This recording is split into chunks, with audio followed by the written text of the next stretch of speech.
All right, if you're driving down the road and your tire is, it feels like your tire is wobbling, but you already looked at your tire and it doesn't have any bulges or anything in it, so you figure it's probably not your tire at that point. The next thing to check would be your hub bearing. And how you could do it is jack up your car, and then if there's any play, you can see how I'm moving it back and forth. The spindle isn't moving, just the actual tire's moving, because I could feel that hub bearing in there. See, there's play this way too. There shouldn't be any play at all. I know the hub bearing's garbage. There's another way you could check it when you're driving. If you start to gradually turn right, and it either gets worse or better, and you gradually turn left, it gets worse or better, because how much of the weight of the car is on the bearing is going to make a different noise. If you turn right and it stays the same as turning left, well, then it's not your hub bearing. But if you start turning different directions and it makes a different noise, the tire either gets worse or better, then it's your hub bearing. This one I could just tell by the play and for driving it. This one's gone, so we got to change it. I turned it off. Okay, first order business, you take your tire off, then this brake caliper. You gotta take that off. You come in here.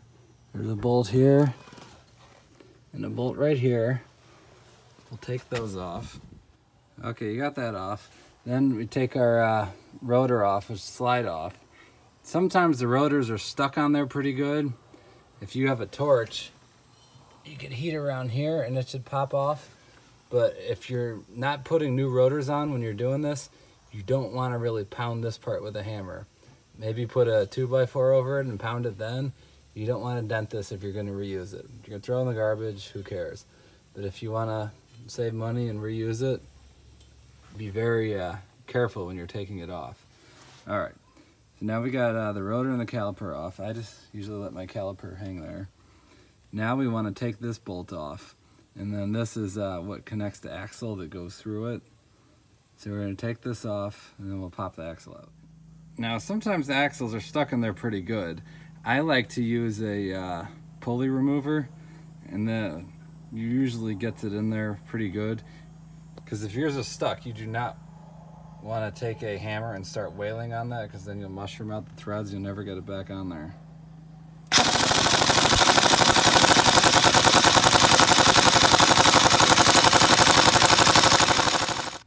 Okay, now your hub bearing's out. Here's the old one. And then mine, I'm doing this on a 2008 Impala. Most cars are completely the same, especially all the newer ones. If you've got a car, it's probably from the 90s or even older than that. Those had the older style hub bearing that weren't one piece like this.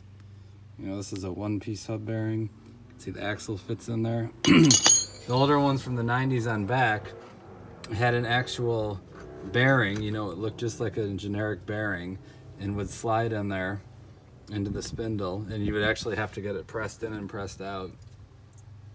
If you're doing it yourself, you could take it to a garage or whatever.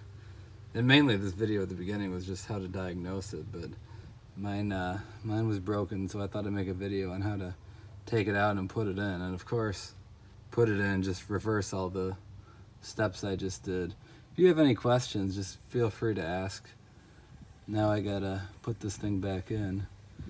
Took me about a half hour to get it out, even making the video. We'll see how quick I can get it in.